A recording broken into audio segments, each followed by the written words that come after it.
अफसानचे की इब्तिदा 1948 में मंटो ने की थी। उनके बाद लोगों ने इस जानिब तवज्जो न दी। ये सेहरा दुनियाए अफसानचा के सर जाता है कि अब पाकिस्तान में भी एक बड़ी तादाद में अफसानचा नगार नजर आ रहे हैं। आप भी अपनी जिम्मेदारी निभाएं, सब्सक्राइबर में इजाफा करें ताकि चैनल के कदम मजबूत हो सके। सफदर अली हैदरी का अफसानचा सुनते हैं। उन्वान है शर्त। वो अमावस की रात थी। आसमान पर बादलों का राज था। कोई 1 बजे का अमल होगा। एक साया सा गांव के सुनसान रास्ते पर बढ़ा चला जा रहा था। साये के हाथ में एक हथौड़ा था और लकड़ी का एक डंडा। उसके इरादे खतरनाक मालूम होते थे। फिर देखते ही देखते वो 4 दीवारी फलांग गया। ये एक कब्रिस्तान था। कुछ आगे जाकर वो एक कब्र पर रुक गया। फिर उसने वो लकड़ी जिसका एक सिरा नोकीला था उसे कब्र के तावीज पर रखकर हथौड़े की मदद से उसे कील की तरह ठोकने लगा। हल्की हल्की हवा चल रही थी। धोती कुर्ते में मजबूत उस शख्स ने बहुत जल्दी लकड़ी का टुकड़ा कब्र में गाड़ दिया। अपने काम से फारिग होकर वो मुड़ा ही था कि उसे लगा किसी ने जोर से उसे अपनी जानिब खींचा है। उसकी जोरदार चीख सन्नाटे का सीना चीरती चली गई। अगले दिन कब्रिस्तान से बस्ती वालों को दिलावर की लाश मिली।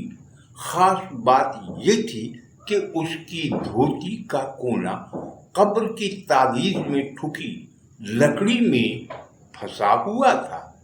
वो शर्त भी हार गया था और जिंदगी की बाजी भी। खालिद शेख ताहिरी का अफसानचा सुनते हैं। उन्वान है ज़ुर्रियत। अहमद जब भी दिन में दुकान से घर आता तो फौजिया के साथ रवैया इंतहाई जारहाना और चेहरे पर अजीब सी मकरू मुस्कुराहट होती। लेकिन रात में जब करीब आता तो वही मोहब्बत भरा अंदाज और नफासत जिसकी फौजिया गर्विदा थी। आज फौजिया बहुत खुश थी। उम्मीद से होने की खबर दुकान पर ही अहमद को देना चाहती थी। उसने जैसे ही मोबाइल निकाला कि कमरे का दरवाजा खुला। अहमद सामने खड़ा था। आज उसकी मुस्कुराहट गहरी थी। फौजिया को चक्कर सा आ गया और वो बेहोश होकर गिर पड़ी। उसे होश आया तो वो अस्पताल में थी। सिरहाने अहमद बैठा था। उसने बीवी को होश में आते देख कहा, मैं शर्मिंदा हूं। इतने दिन ख्याल ना रहा कि इस हालत में अकेली तुम दिन कैसे गुजारती होगी। अब इंशाअल्लाह मैं दिन में भी चक्कर लगा जाया करूंगा। वो हैरत ज़दा हो गई। दिमाग में एक घूम सी कि ये झूठ क्यों बोल रहे हैं। रोजाना तो दोपहर में आ जाते हैं। वो इसी उधेड़ बुन में कई माह गुजर गए। उसका जवाब उसे तब मिला जब लेबर रूम में بچے کو اس کے پاس لایا گیا. بچے کے چہرے پر وہی مسکراہٹ مکروہ جیسی بکھری ہوئی تھی. فن افسانچہ نگاری کو مزید وسعت دینے کے لیے اس چینل کی بنیاد رکھی ہے. اسے وسعت دینا آپ کی ذمہ داری ہے. ہر ویڈیو کو مکمل دیکھیں. یاد رکھیں، جس طرح ڈائجسٹ میں اہم کہانیاں ہمیشہ آخری صفحات پر دی جاتی ہے، اسی طرح اہم افسانچے آخر میں لگاتے ہیں. اس لیے گزارش ہے ویڈیو اسکپ نہ کریں اور کامنٹ باکس میں کامنٹ میں لکھیں.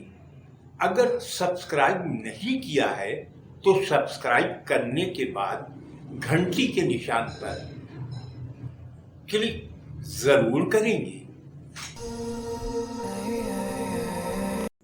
سنتے ہیں بہرام علی بھٹو کا افسانچہ ممتا.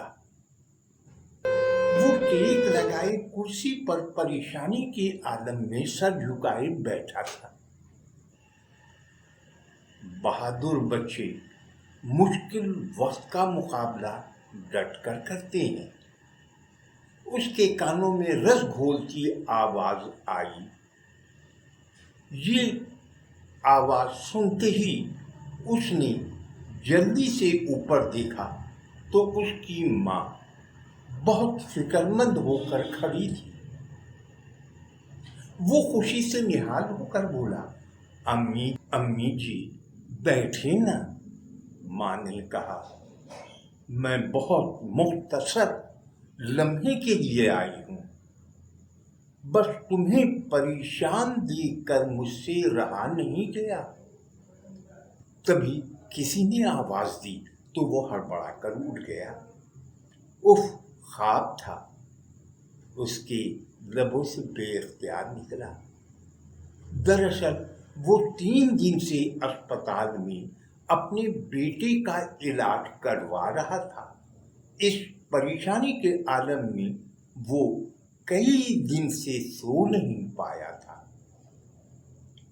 اور آج 25 سال قبل وفات پا جانے والی ماں اس کی پریشانی دیکھ کر ڈھارس بندھانے آ گئی تھی.